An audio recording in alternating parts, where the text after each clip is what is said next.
Well, good morning.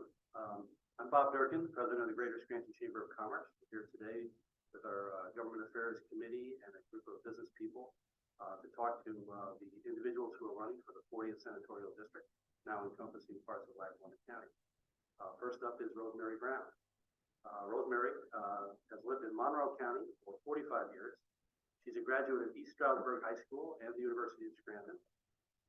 After earning her degree, she entered the private sector in executive management positions, first in retail and then in the sales sector with the pharmaceutical industry.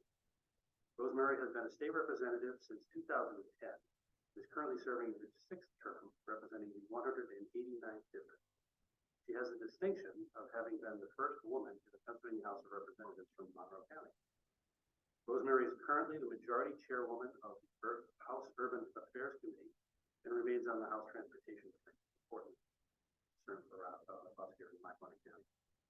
She's been married to her high school sweetheart, Joe, for nearly 30 years, and together they have 3 children, 2 in local public schools and 1 now in college. So, turn it over to you to answer a few words. Good morning. Thank you very much for having me. Thank you for being here. For the people watching on video, we have a small group here with us today, so I'll try to look at the camera, but try to also engage with our attendees. Very pleased to be here with the Chamber. Obviously, we have a lot going on in government, and my philosophy has always been good government, and what does that mean for the people, and how we spend your taxpayer dollars. What's the return on investment? Do you feel that that's the right way to spend money? That's very important for us in Harrisburg. I think that's something that you're constantly asking yourself as a legislator. And, my experience so far as a state rep has been very helpful. I think I've run for office because I feel my voice is one of reason, is one of true concern for what's happening in our state and in our country, and the ability to try to help. I always look at the position as public service. How can I help? What can I do? I think my reputation, hopefully, you will hear, is one of that the door is always open, respectful to people with different opinions, and trying to come to some sort of productive compromise that will make for good government. So, you mentioned we do have some business representatives in the room here today. I mentioned to Rosemary, we have kind of an interesting cross-section, just to give some individuals from manufacturing, education, nonprofit, utilities, law, pharmaceutical, and in some ways that's a nice way for us to think about the way Lackawanna County and Northeastern Pennsylvania businesses are very diverse. And so the people we have representing Harrisburg, we need for them to know and understand that there's no singular or uniform need or concern, but to be connected with the whole diverse element of our local economy. So with that, and since we are the Chamber of Commerce, the first question that I wanted to put out there, again, for general comment, has to do with the economy. So the question I would ask you, considering the circumstances or opportunities, chances for someone in the Pennsylvania Senate, what can you do to help us strengthen, grow, diversify the economy here in Northeastern Pennsylvania? Yeah, well, number one, it is the biggest issue right now, the inflation and economy. No surprise, I don't think, to any of us. But I've always believed that government sets the environment for a lot of how things function and what the economy reacts to. So I think number one is the ability not for government to be a roadblock to any sort of economic development or any sort of opportunities that would come to Pennsylvania. And that comes from local government, that comes from state government, that comes from ways that business would say, I don't want to go into Pennsylvania. It's just, they're not workable. They don't really want to see us there. And so we have to make sure that all the policies that we do, that we are not a roadblock, number one. I think number two is we talked a little bit about the workforce, making sure that the workforce skills are there, that we have our university and our career technical schools actually making sure we have the right workforce. So oftentimes I will have our economic development group say that there's a business looking to come into the area, and then they decided not to come in. well, why didn't they decide to come in? Well, because of the fact that we don't have the workforce. And I'm always shocked by that because I think we have a lot of people who want jobs and a lot of great opportunities, but they don't necessarily have the skill set that that company would want. So we really need to connect that with our career technical schools, with our community colleges, you know, in that avenue. One of the other things that I feel pretty strongly about is, you know, big companies, really big companies have 20-year plans. You know, they're out 20 years. They're looking at where their company is going to be 20 years from now, what jobs they're going to be in 20 years from now. We need as a state and as the economic development and as our the education, universities, career tech, we need to say, what are those jobs going to be and start to train our children, even if it's in the K through 12, start to prepare them for those jobs of 20 years from now. We start to do that, we start to get to a point where we have the workforce and we have great opportunities for our future adults who are going to be working to match up with the future. And I don't think we are really that far looking ahead as we should. And I think that will help us get ahead of some other states too, where we're saying, hey, we're preparing our kids here in Pennsylvania for these type of jobs because we know in 20 years, this is where we're going to be. And then that helps with economic development also.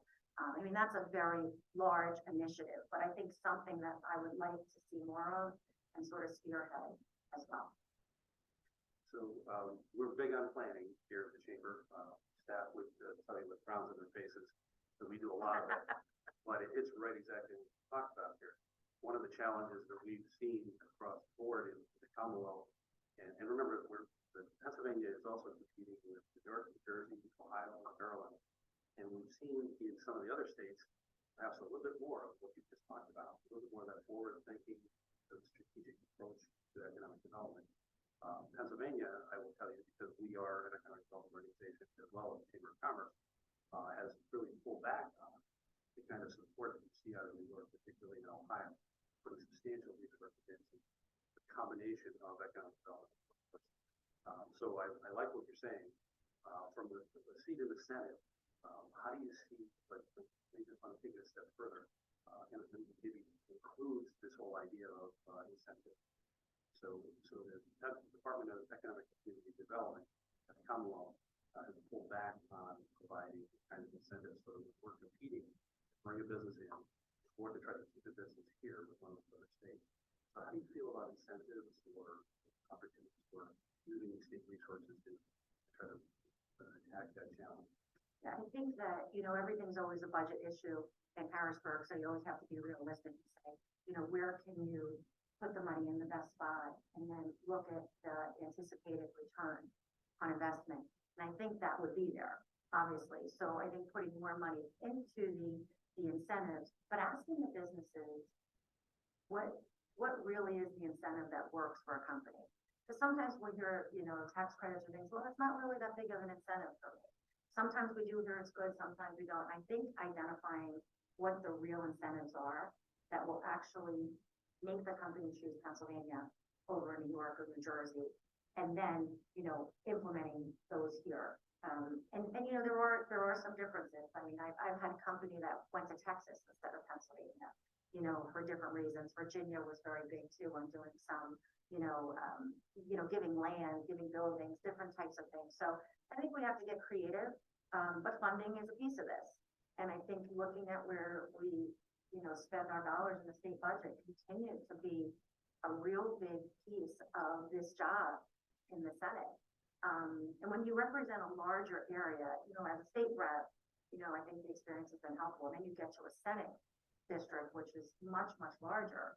The ability to maneuver 3 different counties and understand how very different they are, but how they do economic development in different ways, and what those needs are, what those incentives are for that county versus another county.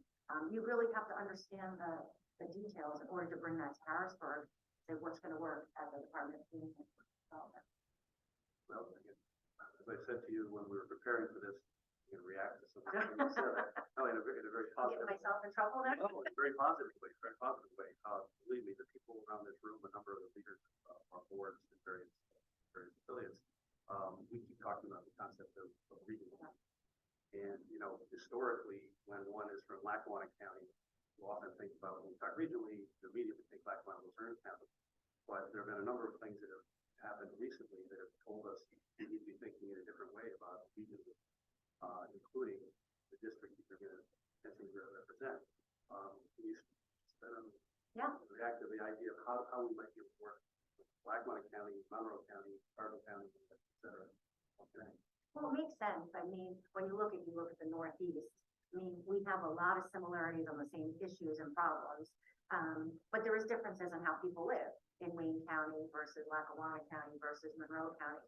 But I think when you start looking at resources and you're seeing regionalization from an emergency standpoint, our fire, EMS, you're seeing a lot of that because of the ability to utilize the resources the best way possible. So when money and incentives and we want to try to make things work, putting minds together from a larger regional area makes sense because you will have impacts all around the board. You will have people commuting from a half an hour away to take a job in Lackawanna from Monroe or vice versa, Wayne, so you do have where it bounces off of each other as far as the benefits.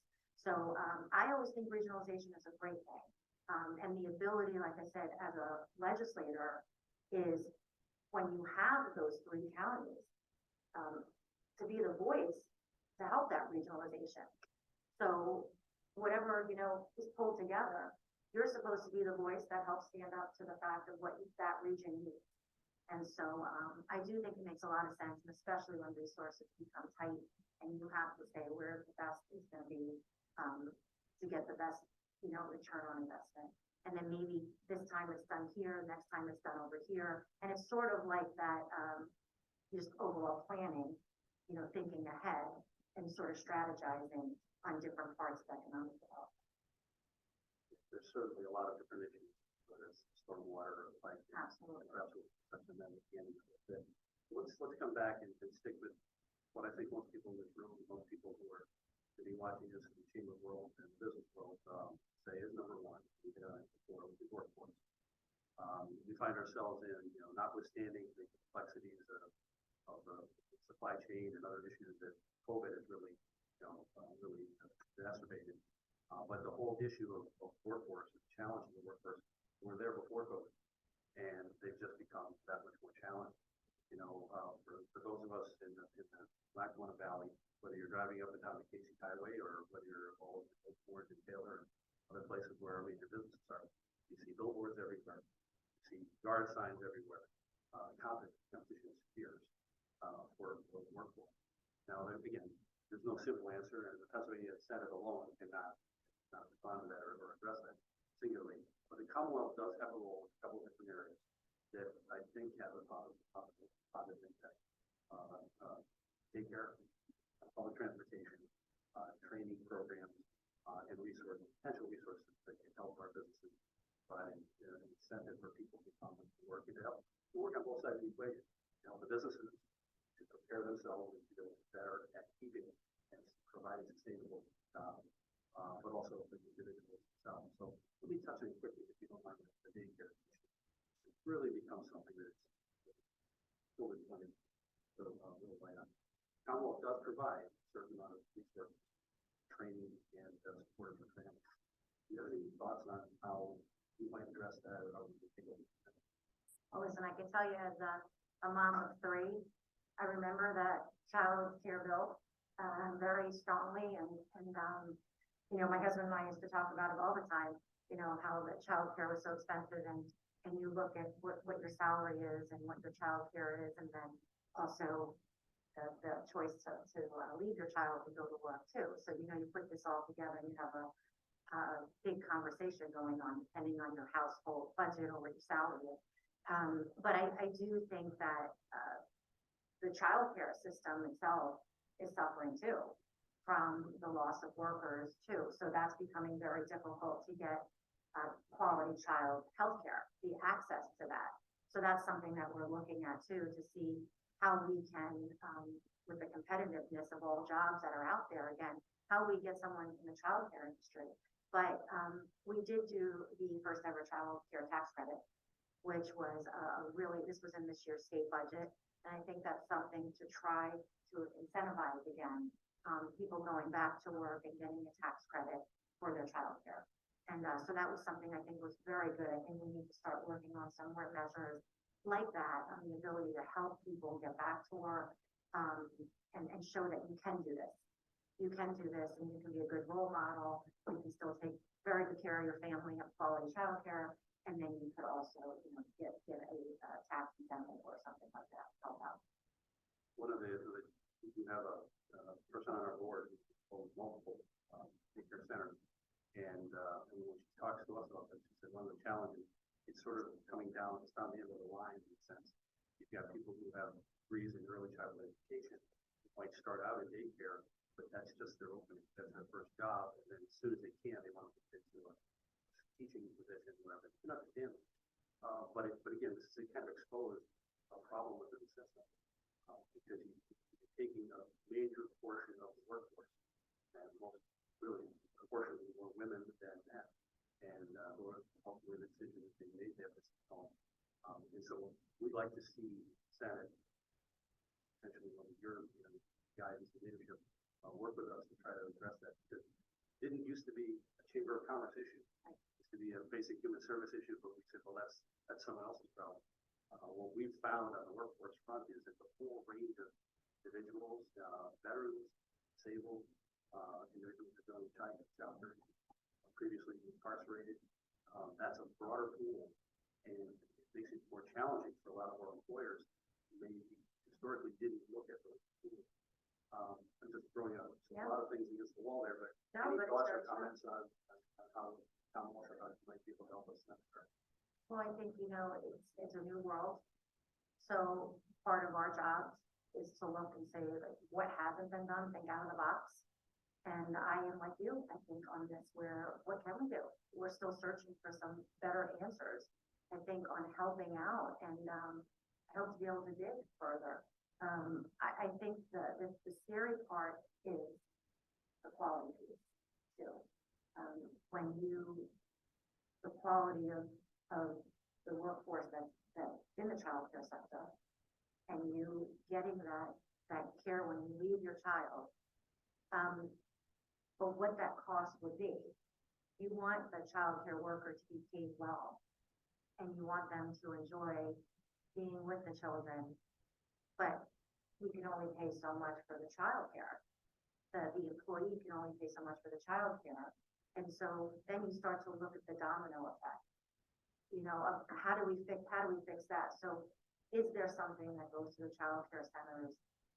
Is there something that becomes more of almost like a K-12 funding, or something like that becomes like a child care line item of something to help out that sort of business to support the workforce? I don't know. I think that's where we really have to look at creative approaches. One of the things we don't expect it at all age. Yeah. One of the things I'll be honest. we're looking for is someone in the senatorial position, Yeah. Who will be a partner with us as we provide the conduit for our community. Another one of the workforce issues that we think needs to be regularly addressed, including Lackawanna County, in public transportation, and support that PennDOT provides to the likes of schools and public transit systems, the paratransit and transit. We've had a lot of success working with schools in the last few years to bring fixed route transit into the various parks that we've developed through our Grand Lackawanna building companies. But there's a subsidy involved, and only so much money can go around, but a recognition that fixed route transit, public transit is an important part of the workforce as well. I know you've been on the transportation committee in the house. What are your thoughts with respect to transportation? Yeah, it's very important. And I will tell you, years back, we did a poverty seminar in Harrisburg. Each legislator got their story of their life, and then you had to go through a simulation. And I didn't have a car. I had a single mother. I had a child with a special need. And I went through the simulation, and I was trying to find a job through the simulation. And just to go for the job interview, I had to pay for my public transportation. to get to the job interview. I had to pay for my public transportation to apply for my childcare, to be on the waiting list for the childcare. I had to apply for different things, but I was using my public transit tickets that I only had a limited amount during the simulation, and I was out. And I remember saying to myself, if I can't get to where I need to get to, whether it's work or to get my child or even to go for the interview, I'm in this vicious cycle. And so that is a huge piece of, I think, having the workforce show up, get there, have the ability to get to the interviews, have the ability to take care of themselves. And so I think, again, with that, the subsidies can only probably be, there's a finite amount of money and dollars, but how do you use them the best you can? It's like everything else, like, where can we maximize and where can we save money so that we can increase over here or, take something from over here without sort of, increasing the tax base in some fashion. So I think, again, it's a very important piece, but how do you do it so that you do it better? There's an organization called Equaboo, which is a part of the Senatorial Foundation, and it includes a whole host of organizations, including chambers, nonprofit community as well. So I think that's a space that we love if you are elected to the Senate position. We'd love to have to be connected to that. That's really important. That also speaks to the reason it's not just like Montgomery County. I know in the Poconos, we have a big issue of getting people from where they live to the line. So that's something that has always been an issue. So the line has, public transportation has lengthened and has strengthened, but to get people from wherever their private community is or their house to the line because of the rural nature is very good. So just one final element of the workforce issue, and again, it does touch on what the state is currently doing and how we'd like to see some things addressed. So the way the dollars tend to work is probably where coming from the federal government to the state for workforce development, and then ultimately at the state to the local workforce development boards. Montgomery County has its own unique because we have a singular type of workforce development board just for Montgomery County. And work very well with these folks at Career Link, other programs. But I think everybody who's along the line will tell you this. One of the problems is there's a lot of money, but there are a lot of strings attached to development. So whether you're a manufacturer or whatever, enterprise, logistics firm, it may look good on paper. You'll say, oh, well, we give money for training, we give money for this or that. But frankly, the bureaucratic elements that are part of this make it very, very difficult. Even those who are, workforce development board and the like will tell you it's hard to spend the dollars. There are a lot of businesses that could use these dollars. I'm just wondering if you have any thoughts on whether the Commonwealth could find a way to loosen those dollars. I'd ask for more money. There's a better use of the dollars when it actually fits the specific needs of the business of the Montgomery County. Well, it goes right back to really the first question or what I was saying about not being roadblocks to economic development or businesses. And so a program like that is something that's supposed to be helpful, but do the parameters need to be reviewed and revisited? Sounds like they do.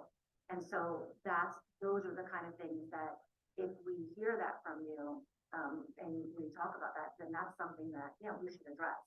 And to be honest with you, I haven't heard much of that yet. So, even when I come to these forums, you learn more about what the needs are. But that to me is something that is simple to revisit. It may not be simple to fix, but to revisit and to be able to say why and this isn't working, and then how do we take the steps to do it. But that's where you can be very helpful in getting good policy change done. All right, so now I'm going to give you a break because I'm getting an underhand softball boss. Our legislative priorities in the chamber has a government affairs committee. There are government affairs business chair of the committee, and a number of those represented the committee here today. We do legislative priorities, and I was told by Victoria not to overwhelm you by giving you all of those priorities today. But we will be passing them on. No, it's good. No, and it's well thought out. Quite honestly, it's also balances and meshes what we're doing regionally. Levinsky is here, chairs the Plan Valley Chamber of Commerce as well, and we've been working together in government affairs to make sure that the legislative priorities that are identified, Lackawanna County, Rosemary County, and beyond, Wyoming County, and others, they mesh. And one of the ones that really everybody feels strongly about, and definitely Lackawanna County, is the potential for Amtrak service for Scranton. And we know that if this happens, PennDOT's got to play an important role on this, whether it's regulatory subsidies. But I know you've been involved in this, so softball. Well, I took my first job in New York from the Poconos commuting because the train was coming the next year. And, I'm almost 52, so that's a long time. But definitely in support of the train. I think the region, the area is in support of the train for many reasons, on a tourism level, on an economic development level, and even I had a conversation with the universities, also very much on their level too. So, it's a multi-billion-dollar project. So there's really no one entity that can do this alone. And, and there was some issues with, some of the ownership of the track line and things like that. So you have the Pennsylvania Railroad Authority involved. You have the Federal Railroad Administration. You have Amtrak now considering very large investment. And so, the good part about this type of project is it is a bipartisan, by state support. At least I'm involved in that, which is good. We've signed letters together, we've done things together. And actually, just later today, I have a phone call with, are you on that call too? Yeah. So, with a multi-group of people to get the most updated status on this. And so, I think with the federal dollars, where are those dollars getting them, the distribution of those and getting them towards this project? And then once that's there, saying, well, what's Amtrak's investment? And then also the Department of Transportation and getting the rail line moved up more on the transportation project list, which I think is there. It just depends on all the dollars coming together. And I mean, listen, in the Pocono region, which is all of us, it's about a $73 million anticipated revenue generator on tourism alone. So, but it is a good project, and it is something I think people want, and something that's needed. Frankly, we feel beyond the, moving optimistic and saying it's going to come to place. There's right. A lot of hurdles to get there. This is the time. Yeah. This is the time. The long-term economic capacity to change, as I said earlier today, the whole dynamic of what we define as region. Monroe County, Poconos, incredible growth space right now. And as we talked about in a couple of different ways, talent attraction issue as well. Mentioned that, your decision based on the potential for rail connection to New York City. We're looking at it the same way because we've done some talent attraction initiatives, particularly, focused in the last year and a half on New York City, Northern Jersey, outside Philly, including Southern Jersey and Baltimore, Washington area. We found a tremendous amount of individuals who have either come back to live in Pennsylvania or who are interested. So this is more editorial than question. I really do feel that if that rail is running to Pocono, that becomes the first step to get them into Northeastern Pennsylvania. Then we like to believe that they're going to be looking around Northeastern Pennsylvania, not necessarily back into New Jersey or New York. They're going to be looking at Hartford, Scranton, Wilkes-Barre, Stroudsburg, and other areas of all of this footprint that we are in Homestead as well. Because there's a lot that Homestead creates. There's a tremendous amount of people who move back and have decided to second homes their life. And we think that, again, we hope that you're continuing to bring this position if that's something of a dialogue.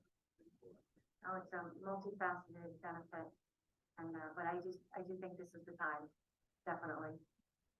So really also at the top, consistently at the top of our legislative priority is always infrastructure, federal infrastructure, including the entire name of that, the Act, Infrastructure Act, is bringing a lot of resources to Pennsylvania. Clearly, we have, what we used to call our motto of the Scranton Chamber for the Great Road Team, and we recognize that throughout Pennsylvania, interconnectedness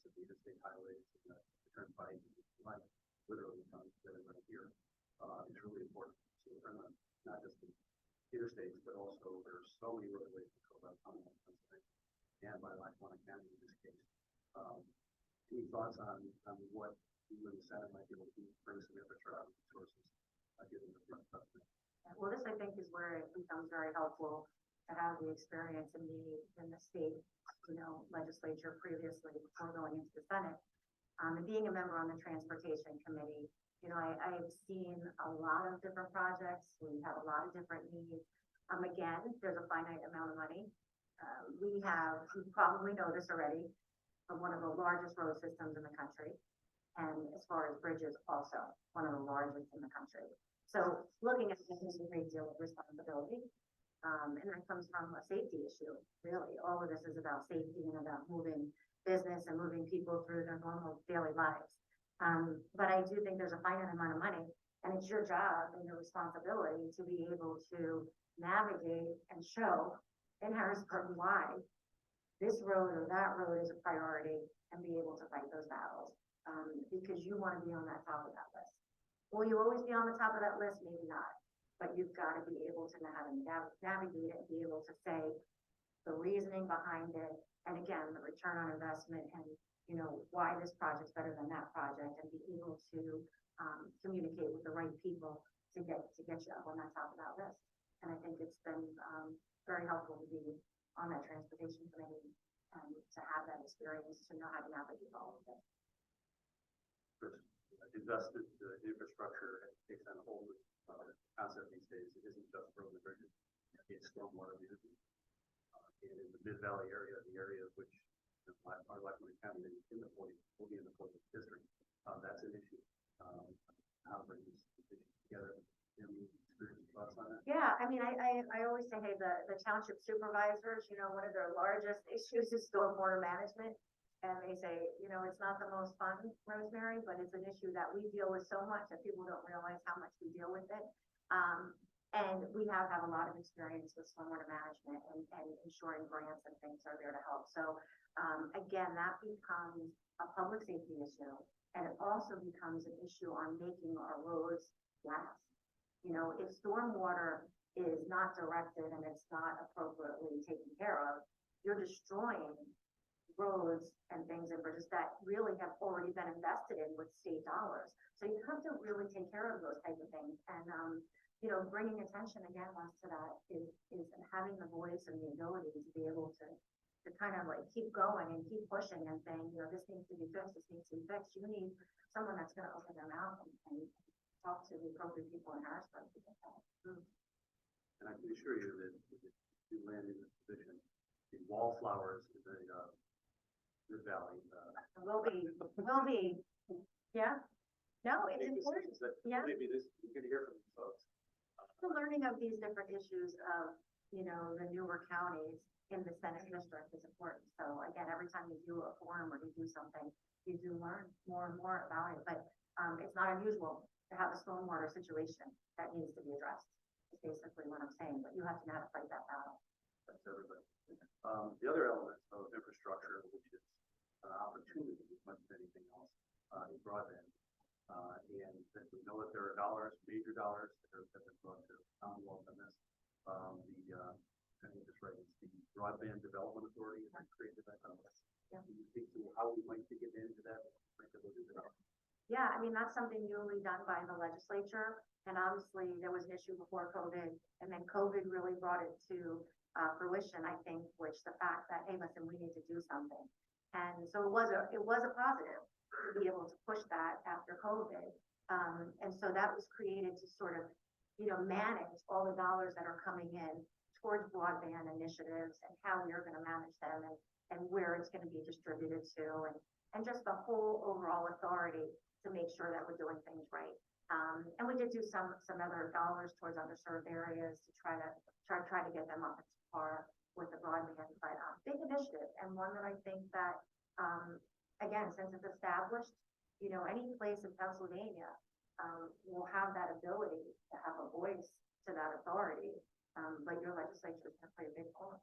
Your representative will play a big role in that to say, what do we need here in Lackawanna? What do we need in Wayne? What do we need in Row? And again, being able to navigate that. so much I feel that I'm saying to you this morning is about the ability to navigate through the process. And I see some smiles because they know, it's not easy. It's not easy in Harrisburg, and that's why we're called representatives, and to go down there and bring down exactly what you're saying, whether it's stormwater or broadband, and be able to say, well, this is what Lackawanna needs, this is what, and just have the details and know them well, and know them very well, so that we can get that authority to say, oh, you didn't put somebody in Lackawanna because they need it up in Lackawanna, because we know these details, because, the legislature mentioned it to us. So, another obviously important area of the Commonwealth is public education, funding public education. K through 12, vocational, higher education as well. Possibly general. So big one, big one. And, education is such an important issue. And, it's a bill that I don't take very lightly at all. None of us should, because it's very important. It's the children and it's the workforce, like we were talking about before. If we're doing it right, we're having our children enjoy school, and we're having them develop and create the education that they need for jobs that are going to be successful for them, and they're going to be happy working in their jobs. I always remind my children that you have to be mostly happy with what you're doing. So no job is perfect, but so we have to put a good amount of money in there. And I think this last budget, we did $750 million into education. Since 2010, since I've been elected to now, most of the districts that I have, school districts, receive 27% to 72% increase in their state funding, which is fantastic. So that's their state allocation. So we've gotten them up to more allocation from the state. And that came from a basic education funding commission. I don't know if you remember that, some of you, but it was a better way to distribute the overall K through 12 funding. So if you're looking at the funding is almost like a pizza pie, what slice of the pie do you get for each school district? And we made that more fair for each school district. And what that does is then the school districts get a certain amount of dollars. They get a little bit of federal, they get some state, and then the rest is your property taxes. And so, that's very important, even when you look not only from a residential, again, if people don't want to live in the area, you're going to have a problem with workforce, you're going to have a problem with employees, but business, what's the business tax going to be based on that school tax? And so that plays a very big role in businesses deciding to come to the area as well. That becomes in your chart. Why am I going to go to Pennsylvania? Why am I going to go to Lackawanna, versus Monroe? What's the differences? So this is a quality issue with our education that we need to really work on, quality and average yearly progress with our children. We need to make sure that we're teaching them real life skills, that we are teaching them for the jobs of the future. Sounds really easy, right? But we need to have the voices be strong on that. And then we need to make sure that that bill is appropriate and reasonable for the taxpayer and for the business owner. They have to work hand in hand. And this has been a constant battle in Harrisburg, and one that I've been fighting, because I definitely want strong education, but I also believe in, that bill being appropriate for the taxpayer. Yeah. So in addition to public education, at the University of Scranton graduate, we have a number of colleges and universities here in Lackawanna County and throughout the state. And while, we do not have a state university per se, Penn State, Scranton, which would be in this district, the impact of all of the higher ed, throughout the region is on. And those being private enterprises, they're not getting money directly from the state, but there is a key element of that can help, and that is the strength of the funding. Those dollars that go not to the university, but rather they're portable, they go to the students. What are your thoughts on what to do there? Always a great program. I mean, it's always a great program trying to help make it more affordable for students and give them the accessibility to attend a university. And we put more money into CLIA to make sure that the student gets an increased screens. And so definitely need to continue the CLIA program for students.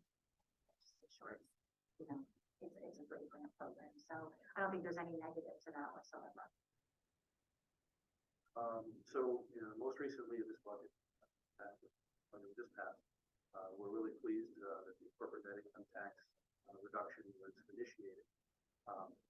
Those of us in the business community. Finally, right? Finally. We would prefer an accelerated schedule on that, but can you speak to that and the need to maintain the pledge, get that down from now 8.99 down to the 4.99 target?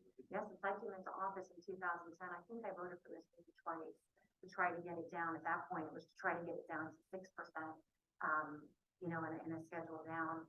And I'm absolutely thrilled that this is in the state budget. So again, we go back to basically our initial conversation with one of the highest corporate net income taxes in the country. So how do we be competitive to attract businesses to Pennsylvania and then businesses to Lackawanna, like I said, to take it down a notch. But so this is going to be extremely helpful. So it took it down in this year's state budget to 8.99%, and then it takes it down 0.5%. So down to eventually the 4.99%, which will make us very competitive, which is a great thing. And when you have these larger businesses coming in, again, you get that additional tax base and rateable that helps, take away that burden on the residential person as well, but it's also creating jobs and helping out our families live where they work, and work where they live, and so that's very helpful too. Now I think as a senator, it'll be a priority to make sure that that is completed, and it could be even accelerated, with that initial proposal.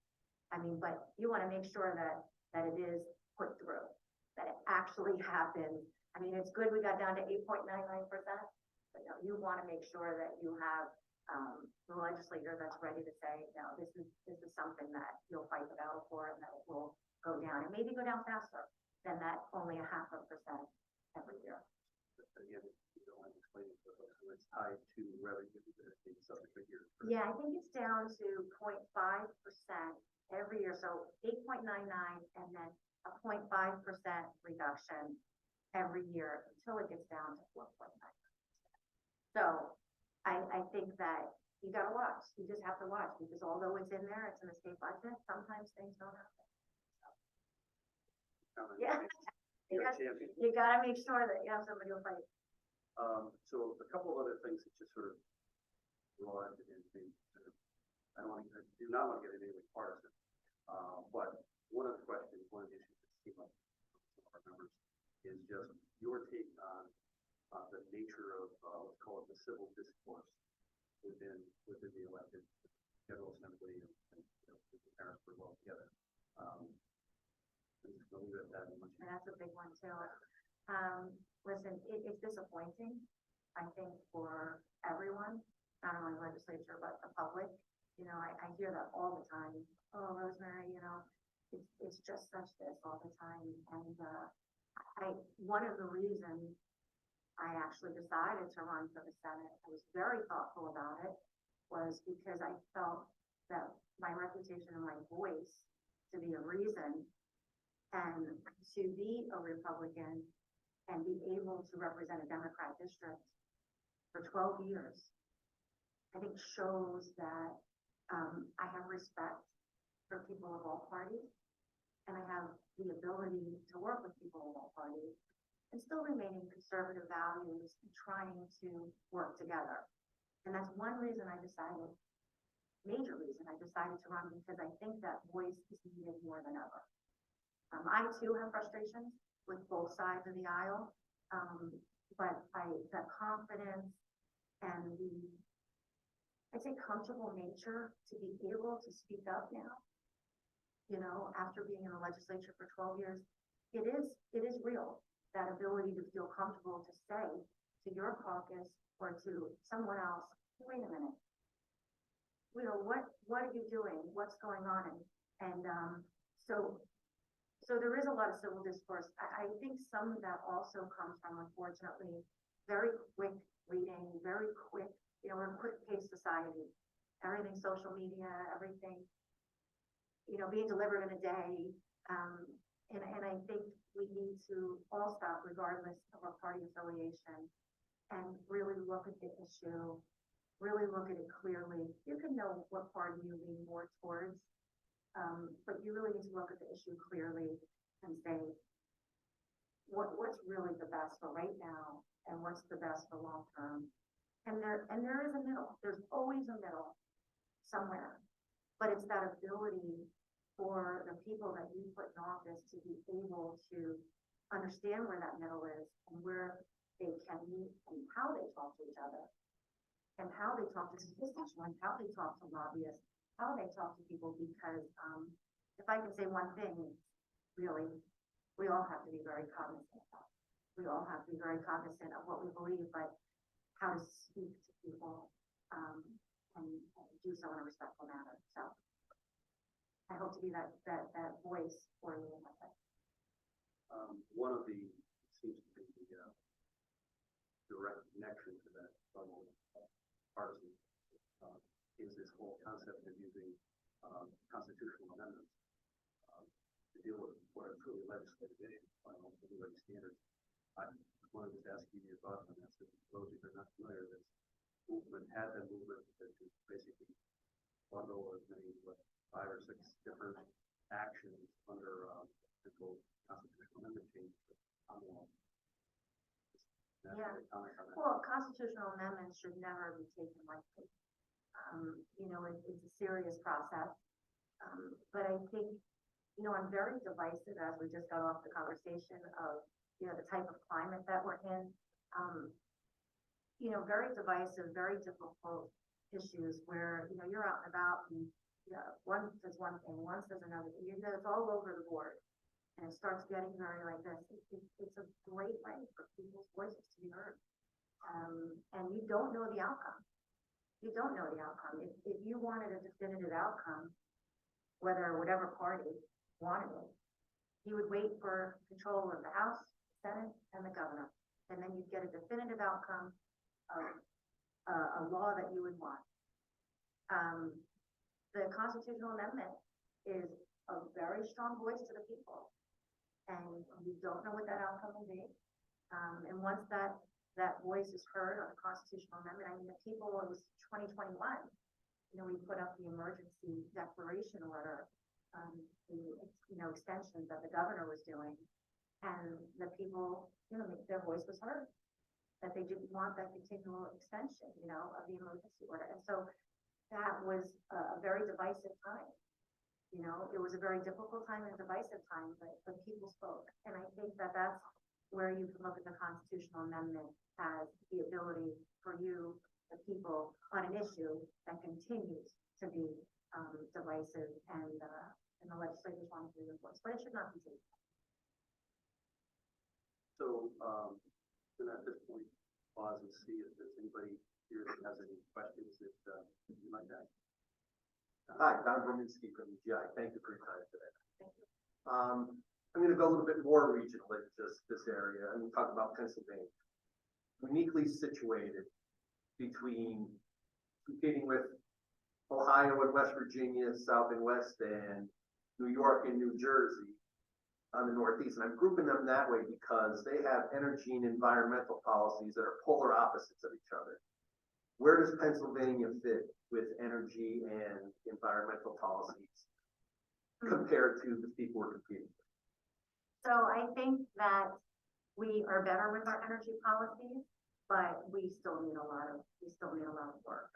I think the conversation again in the education to responsible energy production needs to continue. There's a lot of misinformation out there where, with the Marcellus Shale and the drilling, we have so much energy in Pennsylvania that we can, utilize, and we're not really doing everything that we should at this point. So I think we can do a little bit better. I think the governor going into Reggie, which is regional greenhouse gas, that has been very difficult. And one of the reasons that, we're starting to see, electricity prices go up and some issues there. So that's a very big concern. And I think Pennsylvania, we have a lot of opportunity. And so we're better, I think, than some of those policies, of some of those states that, basically ban and there's nothing. But I think we need to do a lot better. So, that could go on, that subject, you know, that with all the different regulations, but, the overall feeling that I have is we need to use our energy and we need to use our resources. And again, how do we do that in a way that if somebody is questioning any sort of safety or concern with the environment, that we give the facts to them. Thank you. Phil Cockrell with the United Way Labor Liaison, and I want to go back to early childhood. There's three of us in the room that are very involved with Head Start and PDE. We don't want to use the labor term apprentices for the public school sector. We'll ask you to go back and visit that. The one thing we need to do is provide a family sustaining wage for those working and taking care of our youngest children. So we just ask you to go back and do that and take a look at it. We want to keep those long-term employees. They're already trained. We don't want to be training ground for a school. Yeah. No, thank you, Bill. And I think that does go back to what we were saying, how difficult that is. And you want, you know, quality childcare, and you want the worker to be paid well to do that. So, Head Start, you know, we support them very strongly, and we've given more dollars to them.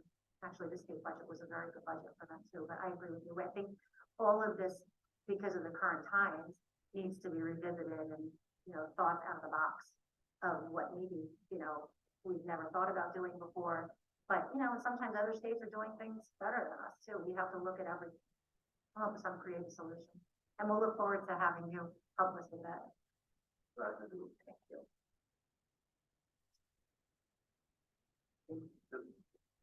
Just to touch on what you had said before about the constitutional amendment to the legislative.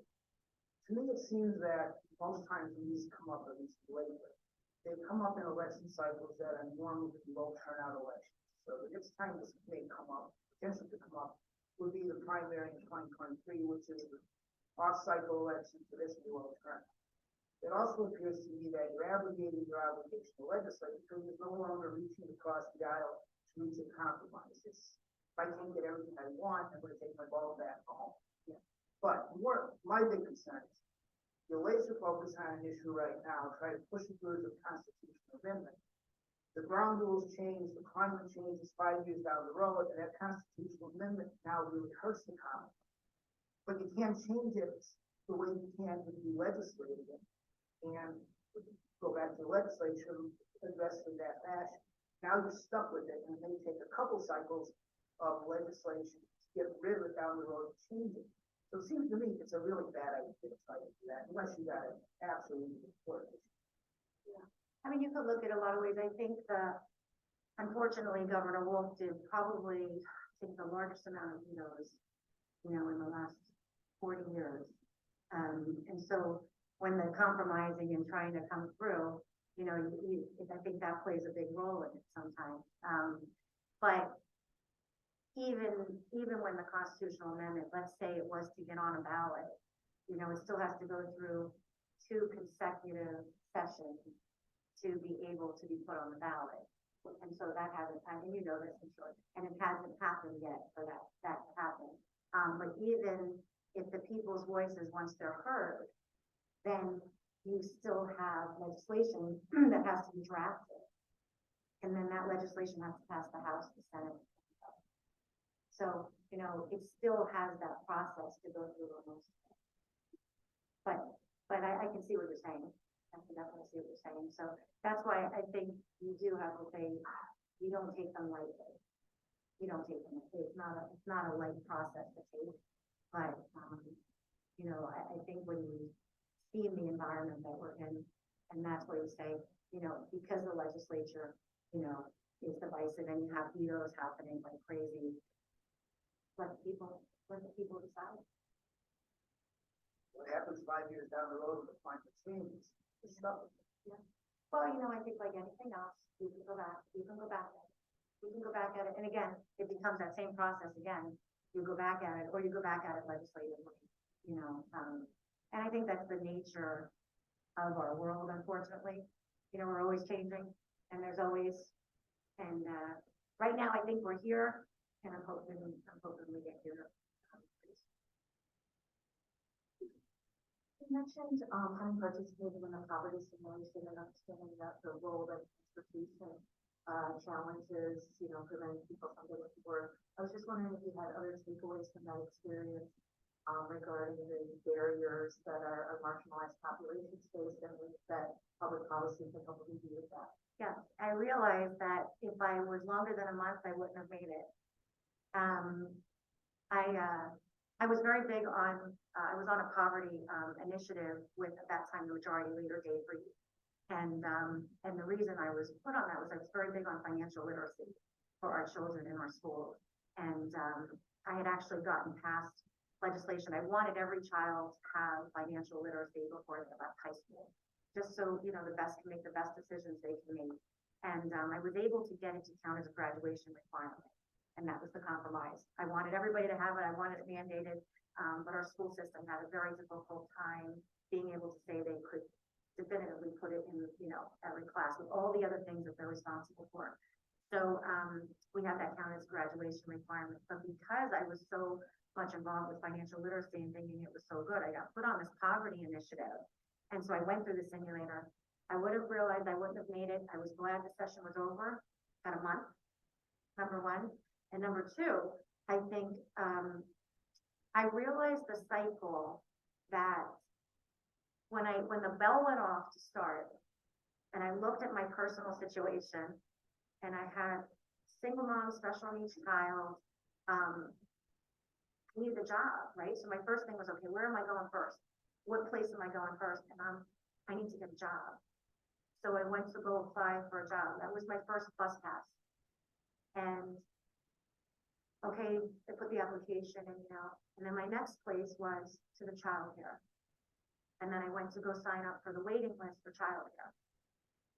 What happened was I got a call to go get the job, and I was still on the waiting list for childcare. So I had to reject the job offer. So I couldn't get out of that because of the childcare situation that I was in. Really just the idea that poor people are right. So I think everybody has a different story in life and everybody has a different start. I think we have to be careful that we remember that, but I think we have to be also responsible with taxpayer dollars and what works to help people move forward. I'm very big about helping people. And I think people come into my office, life happens, and lifting you back up. And getting you to be the best self that you can be. And so I try to think about that with the dollars that we use. But boy, do I remember that. Representative Vince Galco, the Chamber has a terrific working relationship with our current delegation that they do a lot. We work together with them. They're here often. If you were to be successful in November, you would bring bipartisanship relationship to the Chamber, as our current members all one party. Can you expand a little bit, because you will likely be in the majority, who knows what's going to happen in November, but likely be in the majority, how important the majority is and what you can bring as a member of the majority?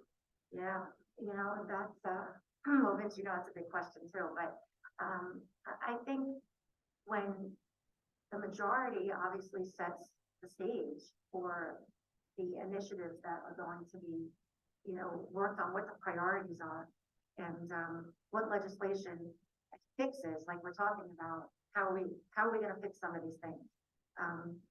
Bringing those to the table for the actual schedule. Now, it doesn't mean that the minority party shouldn't be involved and shouldn't be working with us on developing the proposals. But at the end of the day, the majority party will decide this is coming up for a vote, this is not coming up for a vote, and this is what we want to accomplish, what we think is productive. And as being in the majority now, and then hopefully, being a senator and being the majority there, I think the voice again of that experience and that ability to really move initiatives that we need to get done. I mean, it's something that I can't really talk enough about, because when I first started in 2010, it takes you a while. It takes you a little bit to get used to things, and it takes you, if you're all legislators, it takes you a while for us to get to know each other and to get to know how we work together, no matter what your party is. But having that experience and having that ability as the majority party, to get initiatives that, you mentioned today through. I mean, it's key. It's key. I could go, like, you know, it's because it's such a big question, but I think, the experience is just huge. It's huge when you go from representing 62,000 people to upwards of 250, 265,000, you know, as a senator. You know, you need to be able to understand what it's like to be in this world and the history and the balance of getting things done. And the majority party basically plays a large role in that. Representative Rosemary Brown, candidate for the 40th Senatorial District of Pennsylvania. Thank you today. Thank you for your time. Any final thoughts or comments you'd like to make? No, I really hope to be able to represent you and do so in a way that would make you proud, and always have the open door policy and the mutual respect. And I will never forget this is public service, and doing it to try to help. So I hope that I will get your support. Thank you. Thank you very much.